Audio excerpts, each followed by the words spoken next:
On Judgment Day, my kids were begging for life in prison for me, until their mother walked in, and everything fell apart.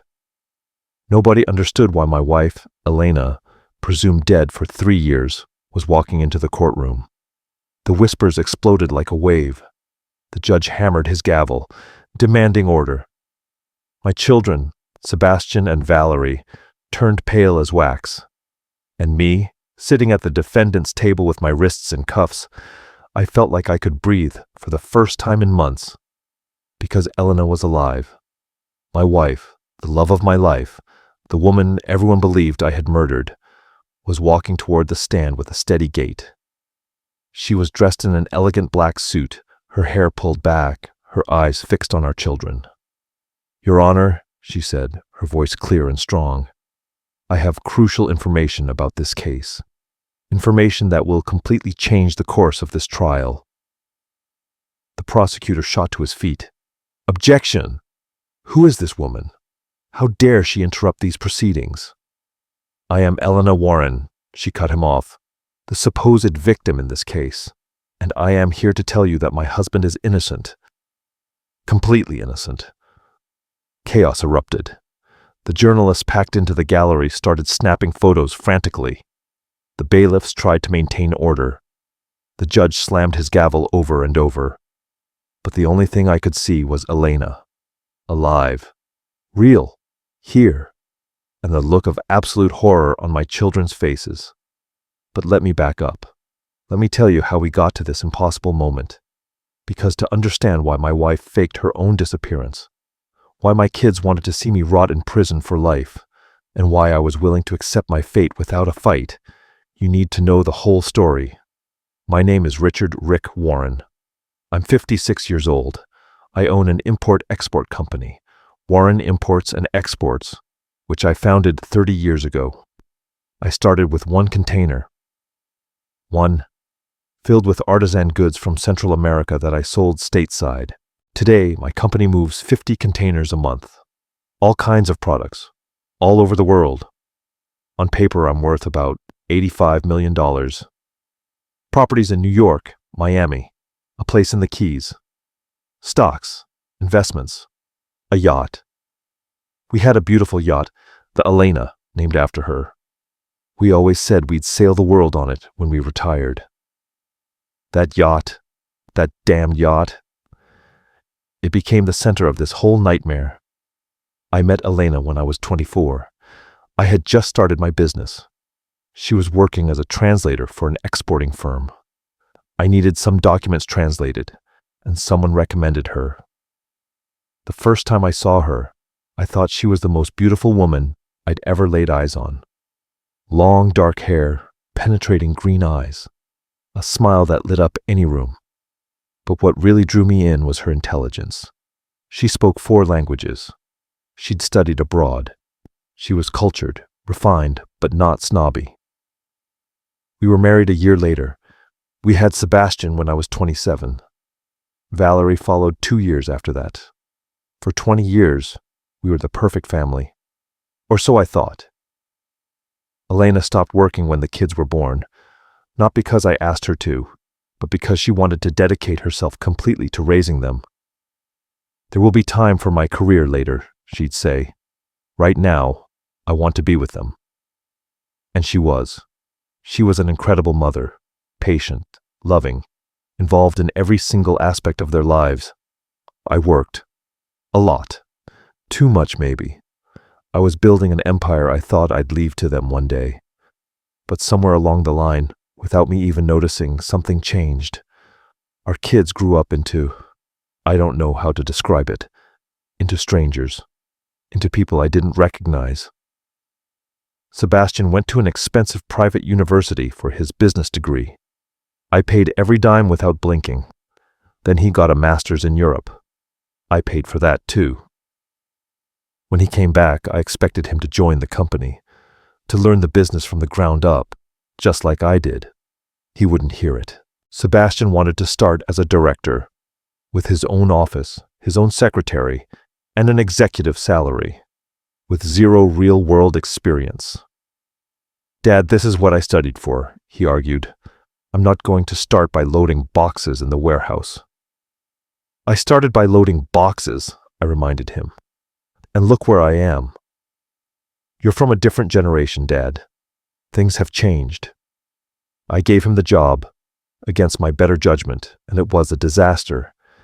He made decisions without consulting anyone, signed contracts without reading them, and spent company money like it was his personal allowance. I had to intervene multiple times to clean up his messes. Valerie was different, but just as problematic. She studied fashion design, also in Europe, also on my dime. She came back with grand ideas about starting her own brand. She wanted me to finance the whole thing. Dad, I just need $2 million to get started, she said. It's an investment. I'll pay you back with interest. $2 million is not a small sum, Valerie. I need to see a business plan, projections, something concrete. You don't trust me. It's always the same with you. Everything has to be your way. Elena mediated between us, always trying to keep the peace. Give her a chance, Rick, she'd say. She's your daughter. Believe in her. So I did. I gave her the money. Her brand lasted 8 months before it went bankrupt. I never saw a single dollar back. But the worst part wasn't the lost money. It was the attitude. Neither of them ever took responsibility for their failures. It was always someone else's fault. The market, the economy, partners who betrayed them, my lack of support, never their own decisions. Elena started to change too. At first it was small things. She became quieter, more distant. She'd spend hours locked in her studio. When I asked her what was wrong, she'd just say, "Nothing, I'm just tired." 3 years ago, I organized a family trip, 2 weeks on the yacht, sailing the Caribbean. I thought it would help us reconnect, to remember we were a family. Elena didn't want to go. "I'm not feeling well," she said. "Maybe some other time." But Sebastian and Valerie insisted. "Come on, Mom. It'll be fun, like when we were kids." She finally agreed. We left from Miami on a Saturday morning. The plan was to sail for 2 weeks, stopping at different islands. Just the 4 of us and a small crew, the captain, a deckhand, and the cook. The first few days were tense. Elena barely spoke. Sebastian and Valerie were glued to their phones, getting annoyed when the signal was weak. I tried to liven things up, but it was like pushing a boulder uphill. On the 5th night, we anchored near a small, uninhabited island. I had dinner alone. Everyone else said they weren't hungry. I went to bed early, frustrated with how the trip was turning out.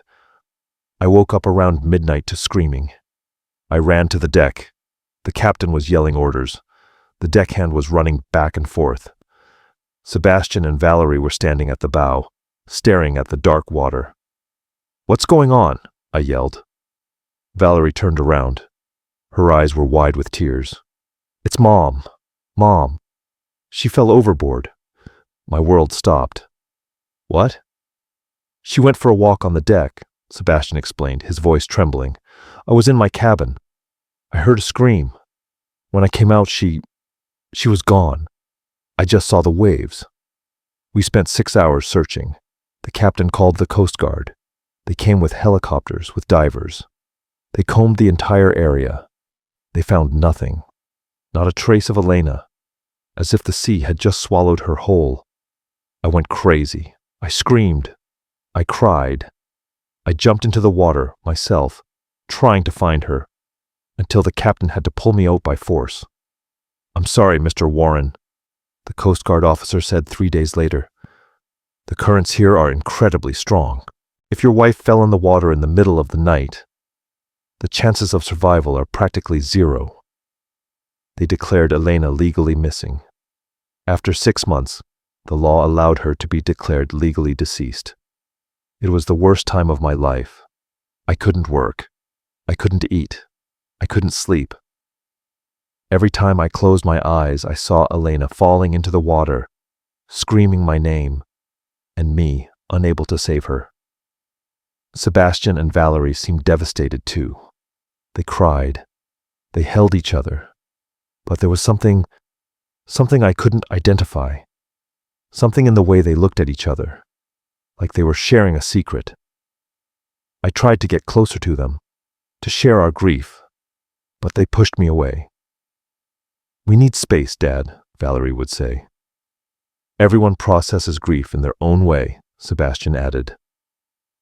6 months later, I was summoned to a meeting with a lawyer. I thought it was about Elena's will, about legal formalities. I never expected what happened. The lawyer, a young guy named Guthrie I'd never seen before, put a lawsuit on the table. Against me, filed by my own children.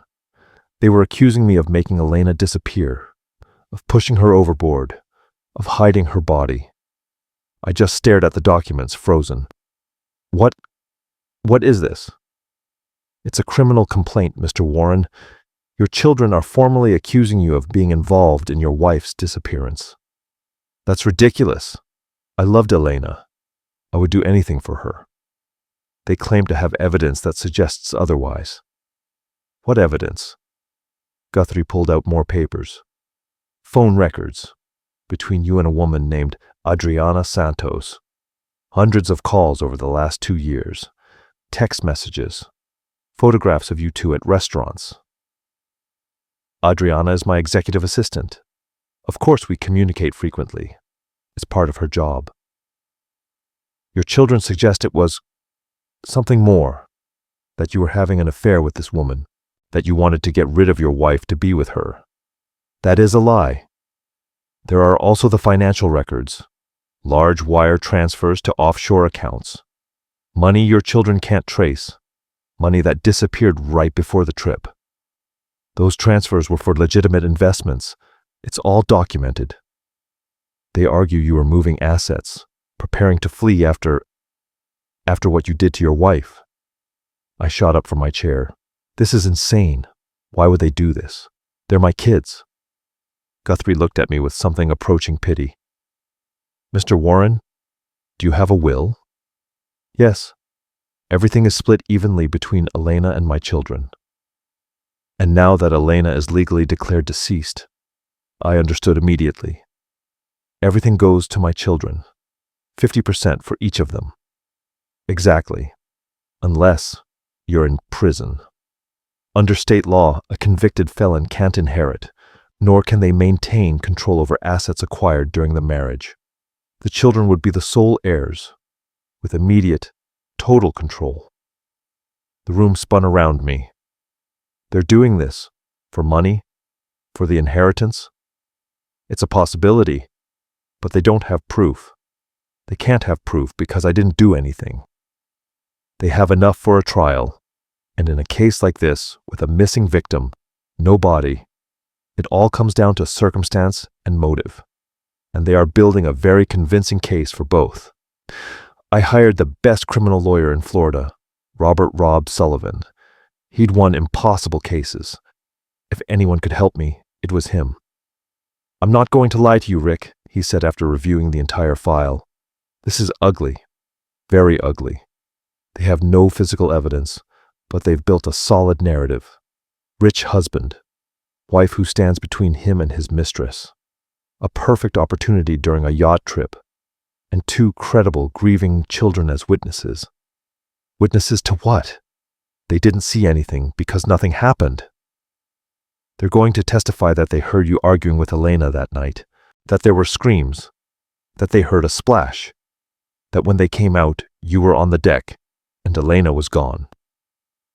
"That's not true. I was asleep. I didn't hear anything until they woke me up." "Can you prove that?" "I was alone in my cabin. How can I prove I was asleep?" "Exactly. It's your word against theirs, and they are 2 against 1. But why would they do this to me? For money? Do they really think I killed their mother?" Rob looked at me for a long time before answering. "You want my honest opinion? I think they know exactly what happened to Elena, and it has nothing to do with you." "What do you mean?" "I think your kids are lying. I think something happened to Elena that night, something they either caused or witnessed. and they're using this to cut you out and take everything. But why would Elena just disappear? That makes no sense. Unless she had a reason to want to disappear. I didn't want to believe that. I couldn't. Elena wouldn't just leave me. Not like that. Not without a word. But the more I thought about the months before the trip, the more things I remembered. Her distance, her sadness, the hours locked in her studio, the whispered conversations that would stop the second I walked into a room. Did she know something? Had she discovered something that made her run? The trial began 8 months after Elena's disappearance. The media treated it like a circus. Millionaire businessman accused of making wife vanish. The headlines painted me as a monster. Sebastian testified first. He wore an elegant suit, his hair perfectly combed. He had tears in his eyes as he described the night we lost Mom. I heard screaming, he said, his voice catching. My mother's voice. She sounded scared. And then, my father's voice. Angry. Violent. I ran to the deck as fast as I could, but when I got there, it was just my father, staring at the sea, his hands on the railing, and Mom was gone. What did your father do when he saw you? The prosecutor asked. He just looked at me and said, she fell. Your mother fell overboard. But the way he said it, he didn't sound surprised. He sounded like he already knew. It was a lie, a complete and total lie. And the worst part was, he said it with such conviction, I almost believed him. Valerie testified next. Her version was nearly identical. She, too, had heard screams. She, too, had seen only me on the deck. She, too, had noticed that I didn't seem surprised enough by Elena's disappearance. The prosecutor presented the calls with Adriana, the texts, the photos, building the narrative that I was an unfaithful husband, desperate to get rid of my wife. Do you deny having a relationship with Ms. Santos? He asked. I deny it completely. Adriana is my employee. Nothing more. And these photos, where you're having dinner together? Business dinners, with clients present. Those photos are cropped to show just the two of us. But there were 4 other people at that table. And the text messages, where you tell her, I miss you? In the context of work, after she took a vacation, I missed her efficiency in the office. It sounded weak, even to my own ears. The prosecutor knew it. The jury knew it. Rob did what he could in my defense. He pointed out the inconsistencies in my children's statements. He proved the wire transfers were for legitimate business deals. He brought in experts who testified about the ocean currents and how easy it would be for someone to accidentally fall from the yacht. But without Elena's body, without any physical evidence, it all came down to credibility. Who was more believable, the father or the children? The jury apparently believed the children. The prosecution asked for life in prison. Sebastian and Valerie sat in the front row, faces serious, nodding as the prosecutor argued that I was a danger to society, that I had planned and executed the perfect crime. Rob gave his closing argument. It was passionate, brilliant, but I could see it in the jury's faces. They had already decided. The judge called a recess before the verdict, 48 hours. Then we would return to hear the jury's decision.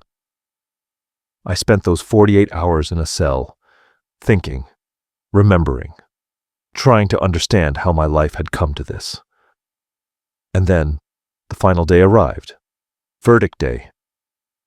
We all sat in the courtroom. The jury took their places. The judge was about to ask them to read the verdict. And the doors at the back of the courtroom opened, and Elena walked in. The silence that followed Elena's entrance was absolute, as if everyone in the room had stopped breathing at the same time. Even the judge, an older man who had seen everything in his 30-year career, was frozen, his gavel suspended in the air. Elena walked down the central aisle with a steady, confident stride. She was wearing a designer black suit, Her hair was perfectly styled, impeccable makeup. She didn't look like someone who had been missing for 3 years. She looked like the successful, confident woman I remembered from 10 years ago. My eyes filled with tears. I wanted to stand up, to run to her, to hold her. But the guards held me firmly in my seat. Sebastian shot to his feet. No, it can't be. Valerie put her hands to her mouth. All the color had drained from her face. Mom, the prosecutor, completely bewildered, started shuffling through papers on his desk, as if he could find an explanation for the impossible right there. Elena reached the front of the courtroom. She looked directly at the judge. Your Honor, I request permission to testify. I have crucial information that will completely change this case. The judge cleared his throat, still processing. Ma'am, are you truly Elena Warren? I am. The same Elena Warren who was declared legally deceased 2 years ago? The same. And where have you been for the past 3 years? In hiding, protecting myself, and gathering evidence. The prosecutor finally found his voice. Your Honor, this is highly irregular. We don't know if this woman is truly who she claims to be. This could be an imposter, a desperate stunt by the defense. I can prove my identity, Elena interrupted calmly. I have my passport, fingerprints. I can answer any question about my life, my marriage, my children. But more importantly, I have this. She pulled a USB flash drive from her purse. She held it up for everyone to see. On this drive, there are recordings, videos, documents, evidence of what really happened, of why I had to disappear, and of who the real criminals are in this courtroom. She looked directly at our children, and in her gaze, there was something I had never seen before in Elena. It wasn't love. It wasn't sadness. It was pure, cold fury. My children, she said, her voice like ice, are lying, and I can prove it. The judge ordered an immediate recess. He called in forensic experts to verify Elena's identity. It took hours. Hours I spent in a holding room with Rob, unable to process what had just happened. Did you know? I asked Rob. Did you know she was alive? No. I swear to you, I had no idea. This is impossible. But she's here. Elena is here. Yes. And if she really has the evidence she claims, Rick, your case just changed completely. While we waited, I could see through a small window into another room where Sebastian and Valerie were with their lawyer. They were gesticulating wildly, clearly in a panic. Guthrie, their lawyer, looked just as stunned as everyone else. This was not part of their plan. After 4 hours, they called us back into the courtroom. The judge looked exhausted. Ladies and gentlemen, he announced, the forensic experts have confirmed the witness's identity. It is, without a shadow of a doubt, Elena Warren. Given this extraordinary development, and considering the evidence she claims to possess, I am setting aside the jury's verdict. This case will be re-examined in light of new evidence. Mrs. Warren, you may proceed with your testimony. Elena sat in the witness stand, took the oath, and then she began to speak. 3.5 years ago, she started, I discovered something that changed everything I thought I knew about my family. Something that forced me to make the most difficult decision of my life. She paused, took a sip of water. When she continued, her voice was firm, but there was pain in it. One afternoon, my son, Sebastian, forgot his laptop at the house. He asked me to bring it to his office, something urgent for work. When I got there, his secretary told me he was in a meeting, that I should just leave the laptop with her. But I wanted to see him. We hadn't really talked in a while, so I decided to wait. The laptop made a sound, a notification, and the screen lit up. He hadn't locked it, and I saw a message. From Valerie, my daughter. Elena pulled a piece of paper from her purse. Her hands were shaking, just slightly. The message said, "We have to speed up the plan. Dad is talking about changing the will. If we wait any longer, we could lose everything." A murmur went through the courtroom. I looked at my children. Sebastian was rigid as a statue. Valerie had sunk down in her chair. "At first I didn't understand," Elena continued. "What plan? Lose what? So, I did something I never thought I'd do. I read their messages. All of them. And what I found, it destroyed me." She paused again. Tears were starting to roll down her cheeks, but her voice didn't break. For months, my children had been planning how to get rid of us. Of Rick. And of me. They wanted the inheritance. The $85 million. The properties. The companies. Everything. And they were willing to do whatever it took to get it. "That's a lie," Sebastian yelled, jumping to his feet. "She's lying." The judge slammed his gavel. "Order! Mr. Warren, sit down, or you will be removed from this courtroom." Sebastian sat down slowly, but his eyes were burning with hatred. Elena continued as if she hadn't been interrupted. "I took screenshots of everything. I saved them in a secure place. And I started to dig deeper. I discovered they had been embezzling money from Rick's companies for years. Small amounts at first, then larger. Ghost accounts. Shell companies. All designed to slowly bleed the assets dry without anyone noticing. And then I discovered the final plan.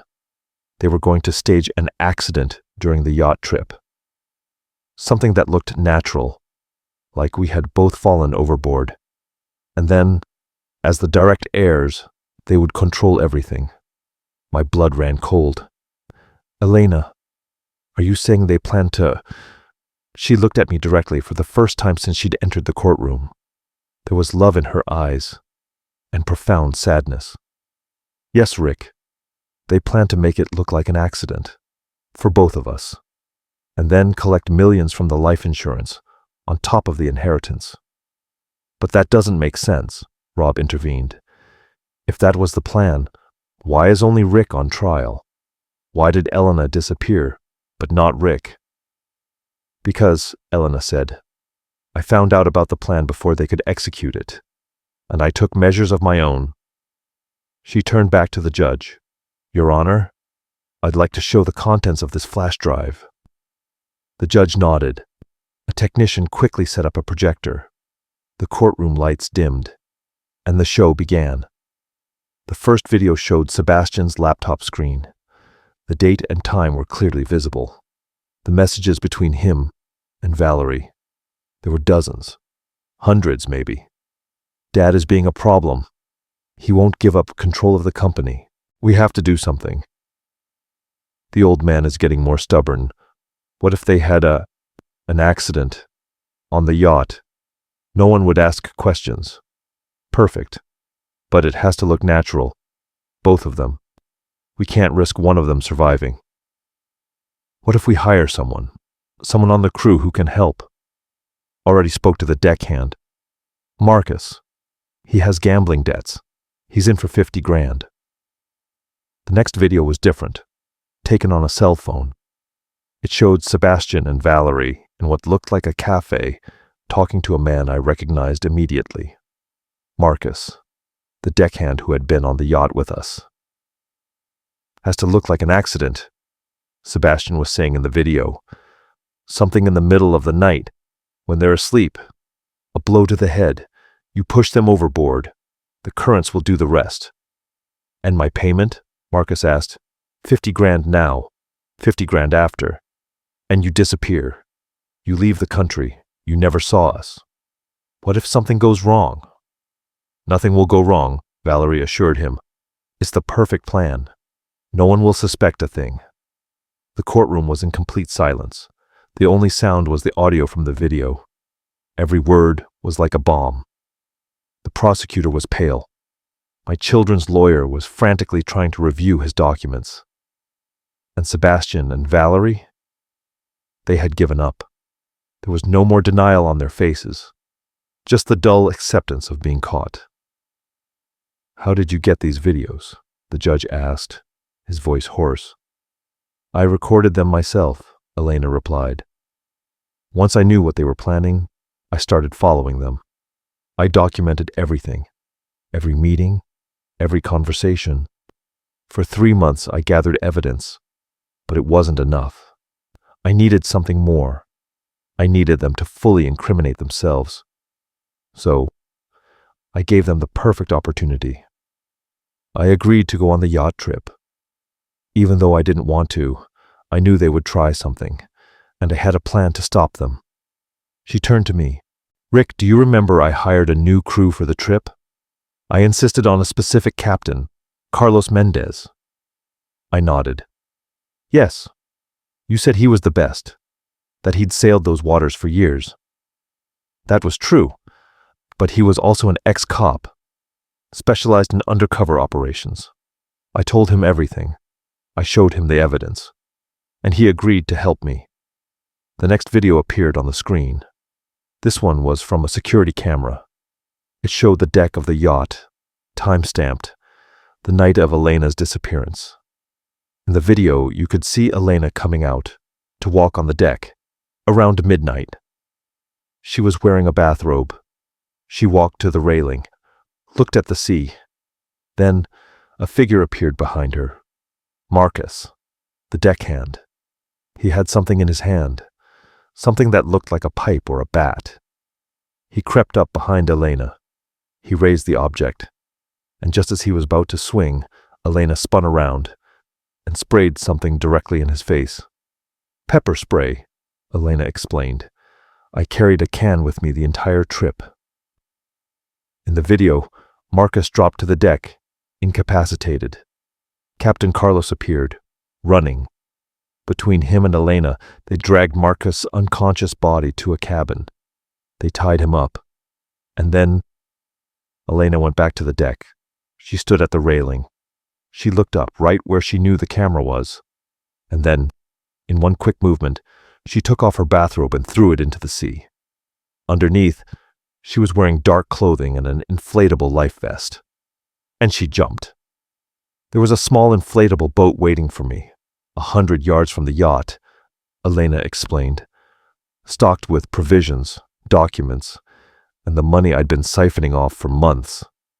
Carlos made sure no one followed me, and I disappeared. Why? I asked. My voice was broken. Why didn't you tell me? Why did you let me think you were... Elena looked at me, her eyes brimming with tears. Because I didn't know if I could trust you, Rick. I didn't know if you were involved. Our children's messages. They mentioned convincing Dad, and if Dad doesn't cooperate. I didn't know what that meant. If they had manipulated you. If you were in on the plan. I couldn't take that risk. So I disappeared, and I watched, from a distance. I saw how you reacted. I saw your grief, your desperation, and I knew you were innocent. But by then, our children had already activated their Plan B. Plan B? The prosecutor asked. To frame him, Elena answered, pointing at me. If they couldn't eliminate both of us, they could at least eliminate Rick, put him in prison, and with him out of the way and me missing, everything would go to them. I spent 3 years gathering more evidence, documenting their every move, every lie, waiting for the perfect moment. And that moment was today, right before the verdict, right when they thought they had won. Elena stood up from the witness stand. She walked over to where Sebastian and Valerie were sitting. She stood right in front of them. You are my children, she said, her voice cracking. I carried you. I nursed you. I raised you. I gave you everything. Everything. And you were willing to have us killed. For money. How? How did you come to this? Valerie started to cry. Mom, Don't call me Mom, Elena interrupted, her voice like steel.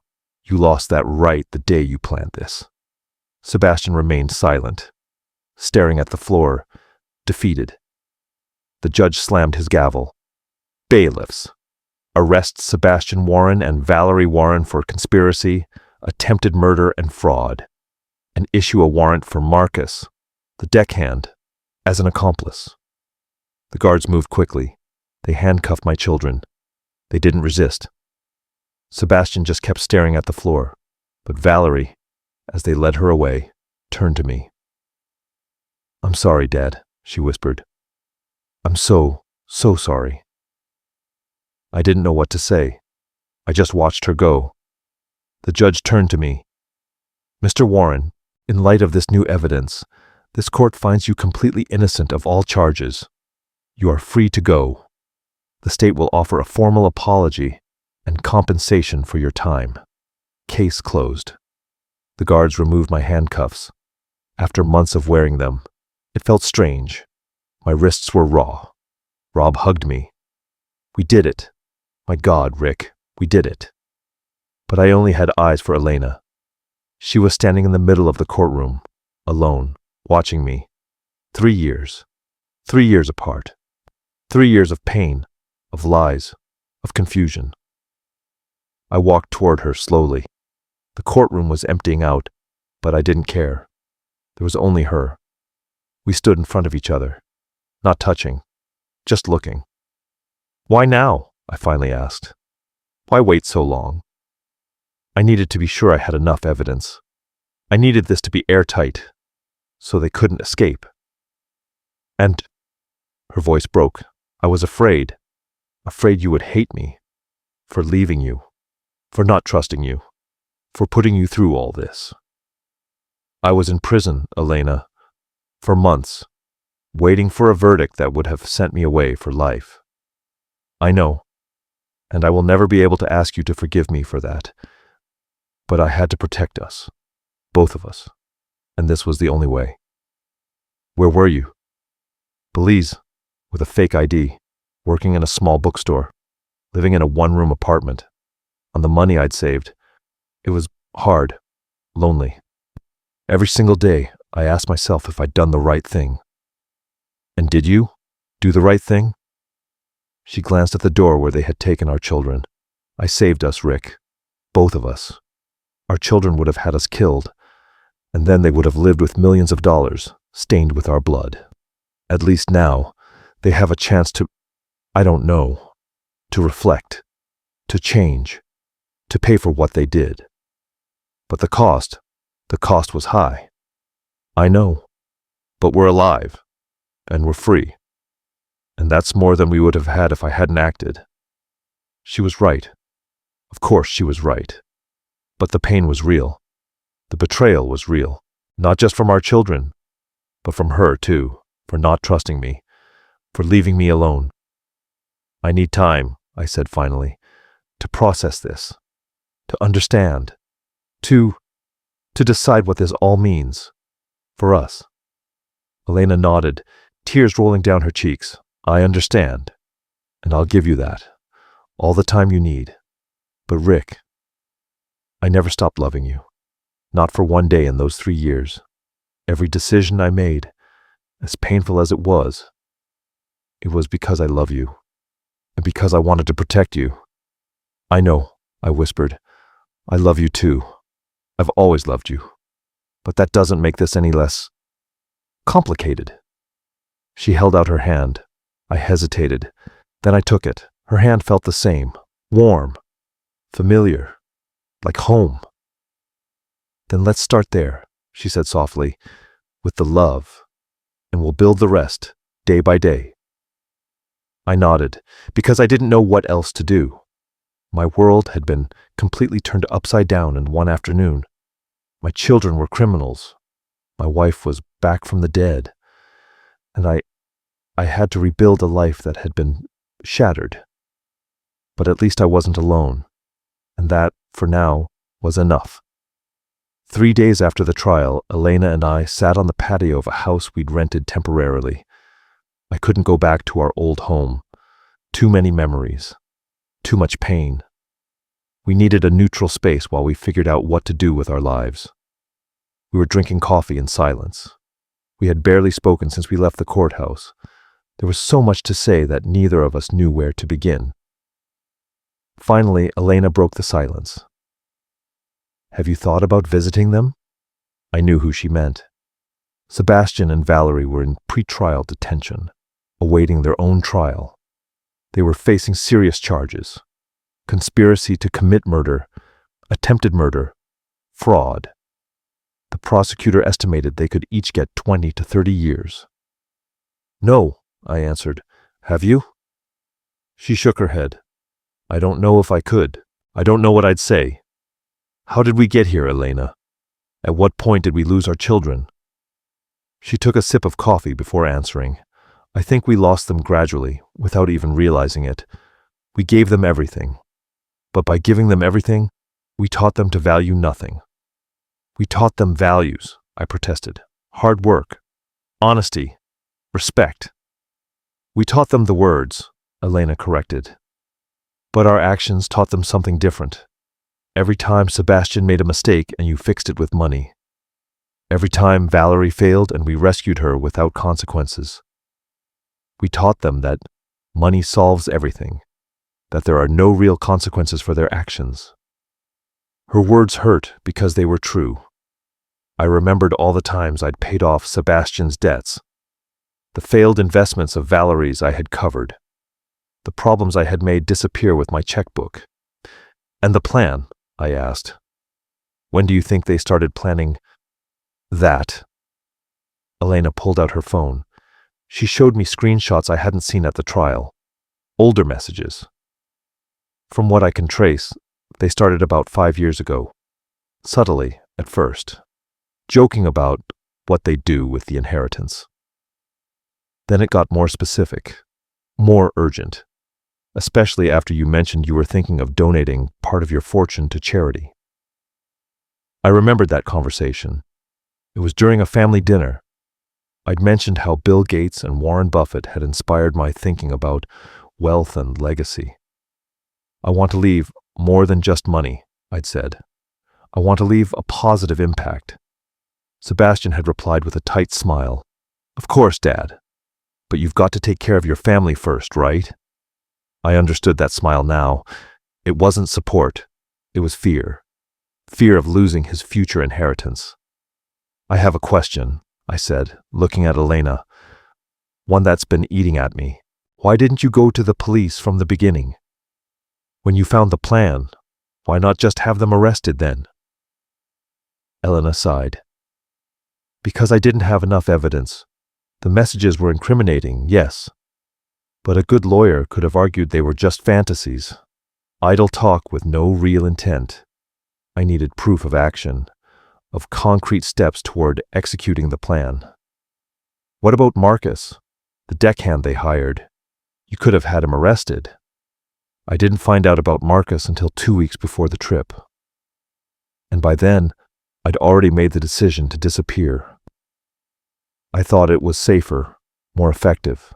If I disappeared, they would have to act. They'd have to show their hand, and I could document everything from a safe distance. But you left me alone, not knowing anything, thinking you were dead." "Yeah, I know," she interrupted, her voice cracking. "And that decision has haunted me every day for 3 years. But Rick, I had to be sure. I had to know if you were involved. How could you even think Because there were messages that mentioned you. Messages where Sebastian said, 'Dad is on board,' and Dad said it's fine. I didn't know if they had convinced you, if they had manipulated you, if you knew and just didn't want to stop them." I got up from the chair, walked to the edge of the patio. The city spread out before us. Millions of people living their normal lives, not knowing my world had collapsed and been rebuilt in a matter of days. "Those messages, they were about business," I said without turning. "Sebastian would ask me about investments, about contracts. I'd give my approval. I never imagined he was using those conversations as cover for something else." "I know that now," Elena said from behind me. "I saw your reaction when I disappeared. I saw your genuine grief, and I knew you were innocent. But by then, I was already gone, and their plan had adapted. Did you follow them? During those 3 years, did you watch them?" "Yes," Not all the time. It was risky. But I had contacts, people who kept me informed. I saw them accuse you. I watched the trial. I watched them build their case against you. And every day, it was agony not to step in, not to defend you. But I knew if I did it too soon, without all the evidence, they could get away. So you used me, as bait. The silence that followed was heavy. Yes, she finally admitted. I used you as bait, and I will never ask you to forgive me for that. It was selfish. It was cruel. But it saved our lives, and it put our children where they need to be, facing the consequences of their actions. I turned to look at her. She had aged in these 3 years, new lines around her eyes, strands of gray in her hair that weren't there before. The weight of what she had done was written on her face. Was it worth it? I asked. All of this? The pain? The separation? The betrayal? Was it worth it? She held my gaze. You're alive. I'm alive. Our children didn't get what they wanted. So yes, it was worth it. But the cost. Tears started to roll down her cheeks. The cost was higher than I ever imagined. I walked back to my chair. I took her hand. It was cold. I don't know if I can forgive you, I said honestly. Not now, maybe not ever, completely. But I understand why you did it, and part of me admires you for having the courage to do the impossible. What do we do now? She asked, her voice small. I don't know. I've never been in this situation before. There's no manual for this. We sat in silence for a long time. The sun was beginning to set, painting the sky in shades of orange and purple. I want to try, Elena said suddenly. I want to try and rebuild. Us. I know it won't be easy. I know the trust is broken. But these 3 years without you taught me something. I love you more than I ever thought possible, and I don't want to waste whatever time we have left. I looked at her. This woman who had been my wife for over 30 years, who had carried our children, who had built a home with me, who had done the unthinkable to save us. I want to try, too, I admitted. But I need you to be completely honest with me from now on. No more secrets. No more hidden plans. If we're going to do this, it has to be with total transparency. I promise. And, our children? Elena looked out at the city. I love them. I will always love them. They are my children. But what they did, it's unforgivable. They are going to have to face the consequences. And we have to let them go, for our own good. She was right, but that didn't make it any less painful. The next morning I got a call from Rob Sullivan. Rick, I need you to come to my office. There are a few things we need to discuss regarding your kid's case. An hour later, I was sitting in his office. Elena came with me. What's up, Rob? I asked. Rob put a thick folder on his desk. Valerie asked to see you, both of you. She says she wants to talk, that she needs to explain. No, I said immediately. I don't want to see her. Rick, I understand, but there's something else. The DA is offering a deal. A deal? If Valerie testifies against Sebastian, if she provides additional evidence about the planning, they'll reduce her sentence from 30 years down to 10. And Sebastian, he's not cooperating. He's refusing to talk. His lawyer is preparing a full defense. He's going to trial. Elena spoke for the first time. Would Valerie take the deal? She's considering it, but she wants to talk to you two first.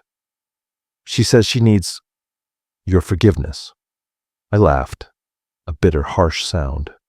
Forgiveness? After everything she did? You don't have to go, Rob said. It's completely your decision. I looked at Elena. She had tears in her eyes. She's still our daughter, she whispered. She's a criminal, I corrected. A criminal who wanted to see us dead. She's also our daughter, and part of me needs to understand. needs to hear it from her, even if it's just one last time. I didn't want to.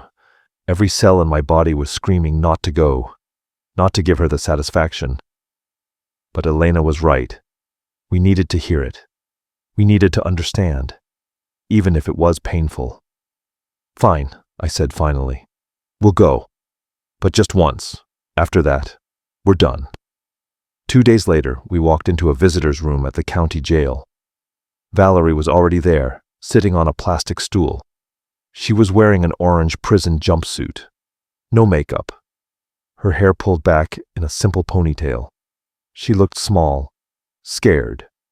Nothing like the confident woman who had testified against me at my trial. When she saw us, she immediately burst into tears. Mom, Dad. We sat down across from her. A metal table separated us. A guard watched from the corner. Why? Elena asked, no preamble. Why did you do this? Valerie wiped her tears on the sleeve of her jumpsuit. Why?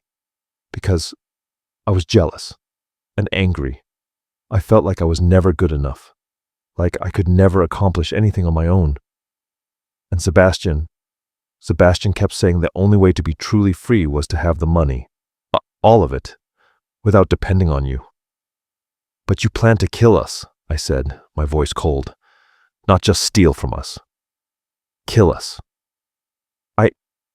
I didn't want to, she sobbed. At first we just talked about waiting, about inheriting it naturally when you were older.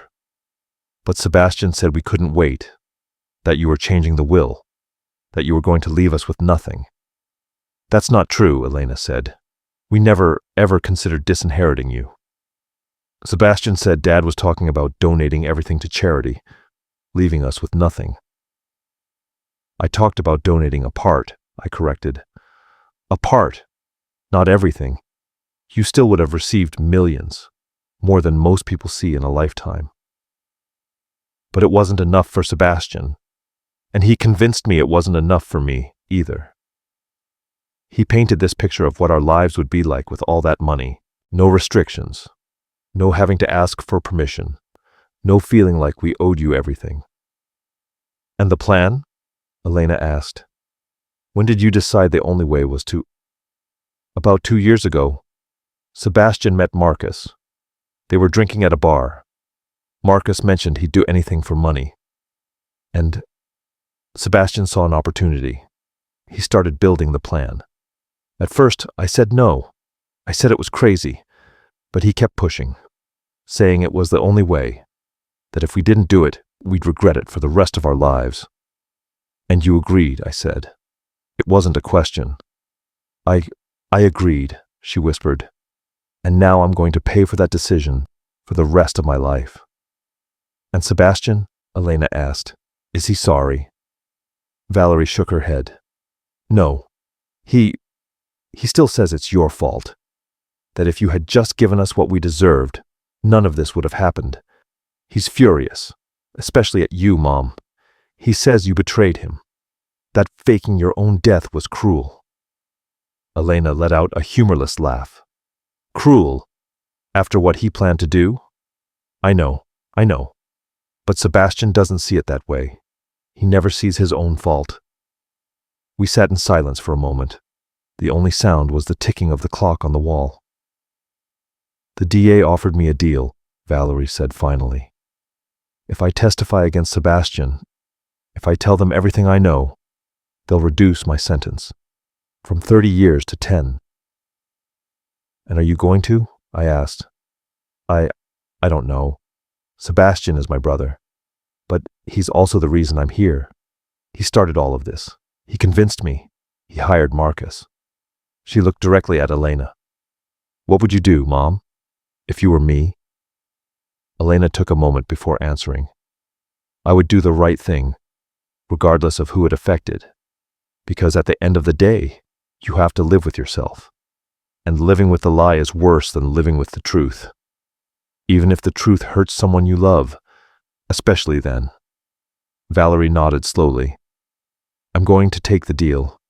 I'm going to testify, and I'm going to tell the whole truth. Not for you, not even to reduce my sentence, but because you're right. I need to be able to live with myself, and the only way to do that is to finally take responsibility for what I did. I stood up. Then do it, and use those 10 years to become someone better, the person you could have been if you had made different choices. Do you forgive me? She asked, her voice small. Will you ever be able to forgive me? Elena and I looked at each other. Then she answered, We don't know, Valerie. Forgiveness takes time, and what you did, it's almost impossible to forgive. But you are our daughter, and you always will be. So, maybe, someday, but not today. Valerie nodded. More tears rolled down her cheeks. Thank you for coming, for listening, and for not giving up on me completely. We walked out of the prison without looking back. In the parking lot, Elena collapsed into my arms. She cried like I had never seen her cry before, and I just held her, because it was all I could do. Our children had betrayed us in the worst way possible, and even though Valerie was showing remorse, the damage was done. The family we had built for 30 years had been destroyed. But in the rubble, Elena and I were still standing, damaged, broken, but together. And maybe, just maybe, that was enough to start over. 2 years after the trial, Elena and I were sitting on the deck of our new house. Not in Florida. We had sold everything and moved to a small town on the Oregon coast, a place where nobody knew us, where we weren't the millionaire businessman and his wife, betrayed by their kids. We were just Rick and Elena, a retired couple enjoying their golden years. The house was modest compared to what we used to have. 3 bedrooms, a small garden, a view of the ocean.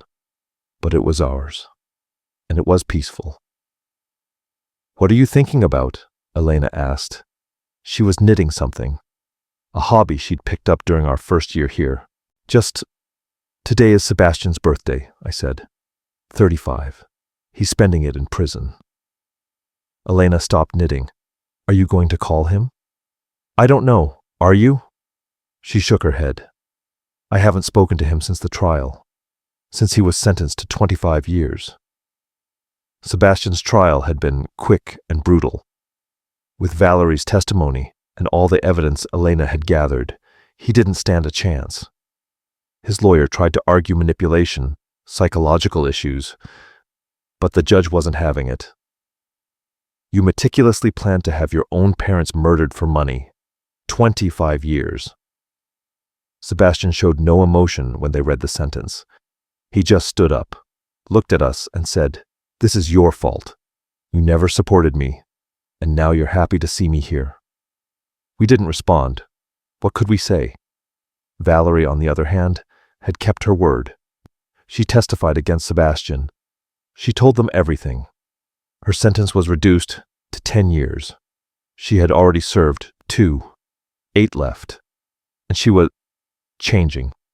She wrote us letters, 1 every month. At first we didn't read them. We just put them in a drawer. But about 6 months ago, Elena decided to open one. Dear Mom and Dad, it read. I know I don't deserve your attention, but I keep writing because it's the only thing that keeps me connected to the hope that you might one day forgive me. Prison has given me a lot of time to think, to reflect on my choices, on the person I was, and I am so ashamed.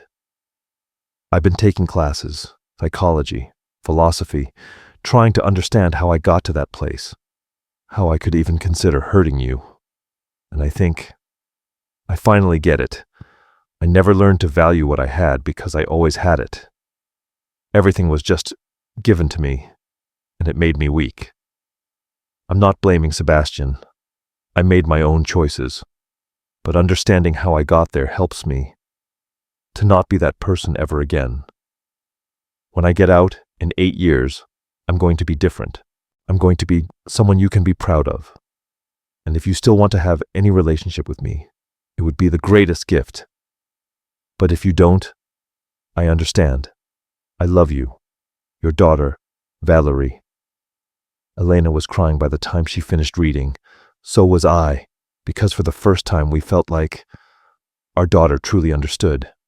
We started reading all the saved letters, and in every one, we saw the growth, the transformation. "Are you going to write her back?" Elena asked, pulling me from my thoughts. "Valerie deserves a response." "Sebastian, I'm not sure." "I wrote Valerie last week," Elena said quietly. "I told her about Oregon, about our new life. I told her we were proud of her progress, and that when she gets out, she can come visit us." I looked at her, surprised. "You did?" "I did. It's been 2 years, Rick. 2 years of therapy, of talking, of forgiving. And I think I'm ready to start rebuilding something with her. What if she hurts us again? Then we'll face that when it happens. But I can't live in constant fear. I already lost 3 years of my life in hiding. I'm not going to lose any more." My phone rang. An unknown number. "Hello? Mr. Warren, this is Warden Johnson from the Florida Correctional Facility for Women, where your daughter, Valerie, is." My heart sped up. "Is she okay?" "Yes, she's fine. I'm calling because she's being considered for early parole, for good behavior, for her participation in rehabilitation programs. The parole board is very impressed with her progress." "Parole? But she's only served 2 years. It's exceptional. But her mother wrote a letter of support, and the board wants to know if you would be willing to testify at her hearing in 2 weeks, back in Miami." I hung up. I looked at Elena. "You knew about this?" "I knew it was a possibility. The warden contacted me a month ago, and I wrote the letter of support. Without telling me, because I knew you'd say it was too soon. But Rick, our daughter is changing, really changing, and she deserves a chance to prove it." 2 weeks later, we were back in Florida, in another courtroom, but this time it was different. This time we were there to help our daughter. Valerie walked in, wearing civilian clothes. She looked different, more mature, no makeup. But there was something in her eyes, a clarity I hadn't seen in years. The judge called several witnesses. The prison psychologist testified about her progress. Her teachers spoke about her dedication. Then they called me. "Mr. Warren, your daughter. She conspired to have you killed. Do you believe she deserves early parole?" I took a deep breath. 2 years ago, I would have said no. I was filled with rage, with pain. But I've had time to heal, and I've read my daughter's letters. Letters where she shows genuine, profound remorse, where she takes responsibility. Is that enough to forgive her? I don't know if complete forgiveness is possible. The damage was too great. But I do believe in second chances. I believe people can change, and my daughter is proving that she has. So, yes, I support her parole. Elena testified next, with similar words. The judge deliberated for 30 minutes. Then he came back. "Ms. Warren, I am going to grant your early parole, with conditions. Therapy, twice a week. Community service, a strict no-contact order with your brother. And you will live with your parents for 6 months." Valerie burst into tears. "Thank you, Your Honor. I won't waste this chance. I promise." A week later, Valerie flew back with us to Oregon. We set her up in the 3rd bedroom. It was small, but comfortable. She cried when she saw it. It's perfect. The next 6 months were a process. Valerie attended therapy via video call. She did community service at a local animal shelter. And slowly, we started to rebuild our relationship. There were hard moments, conversations where the pain just came pouring out, where I would ask, "How could you?" And she would have no answer that could ever satisfy me. But there were good moments too. Valerie cooking with Elena, sharing recipes, Valerie helping me in my woodworking shop, learning to work with her hands. I've never made anything with my hands before, she told me one day, sanding a piece of wood. I always just paid someone, and now I get what I was missing. This feeling of creating something. It's addictive. That's how I felt when I started my business, I told her. Every deal I closed was proof of my own work, and that meant more than the money. I wish I had understood that sooner. You can't change the past, Valerie. You can only learn from it and do better in the future. At the end of the 6 months, Valerie had transformed. I want to go back to Florida, she told us. I met a woman in prison, Carmen. She wants to open a restaurant that employs ex-convicts. She asked me to be her partner, to help other women like me. Are you sure? Elena asked. Yes, I need to do this, to prove to myself that I can succeed, that I can be someone to be proud of. Okay, we said, but we stay in touch. Weekly calls. Valerie went back to Florida. She and Carmen opened the restaurant 6 months later. They called it Second Chance. It exclusively employed formerly incarcerated women. She sent us pictures of the restaurant, of the employees, of the customers, and in every photo her smile was genuine. She's doing it, Elena said, looking at the photos. She's really doing it. 3 years after the trial, I received a letter from Sebastian, the first in all that time. Dad, Mom, I've had a lot of time to think. 3 years of thinking in this cell, and I think I finally get it. Not just what I did. I understood that at the trial, but why I did it, and I'm ashamed. I saw how Valerie changed, how you gave her another chance, and part of me was furious, jealous. But another part started to wonder if I could change too. I don't know if you'll ever forgive me. You probably shouldn't. But I wanted you to know that I'm sorry. I really am. I'm taking classes, working on myself, trying to be better. I'm not asking for anything. I just wanted you to know, your son, Sebastian. I read the letter out loud to Elena. She had tears in her eyes. What are you going to do? She asked. I'm going to write him back. I'll tell him, I appreciate the letter. That forgiveness takes time. But, like with Valerie, the door isn't completely closed.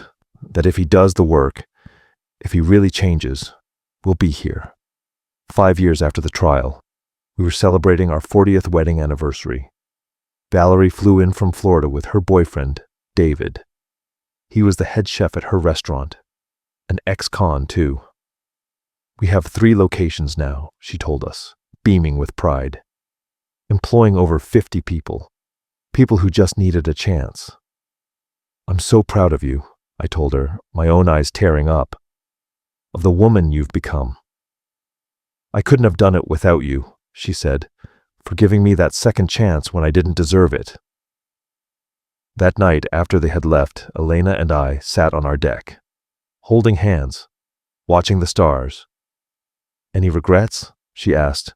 Millions, I admitted, but also gratitude for surviving, for having you, for seeing our daughter transform. And the money? Do you regret giving it all away? After the trial, we had made a decision. We sold everything. The companies, the properties, paid off debts.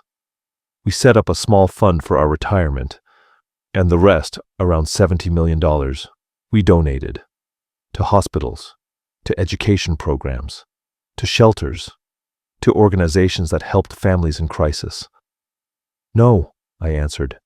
That money, it almost destroyed us. I'd rather live modestly and sleep at night.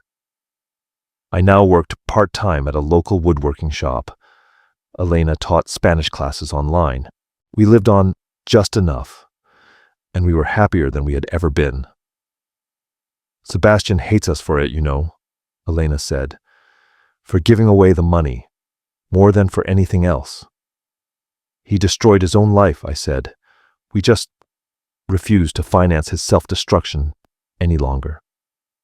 We sat in silence, listening to the waves. My family, it had been destroyed. But from the ashes, something new had grown.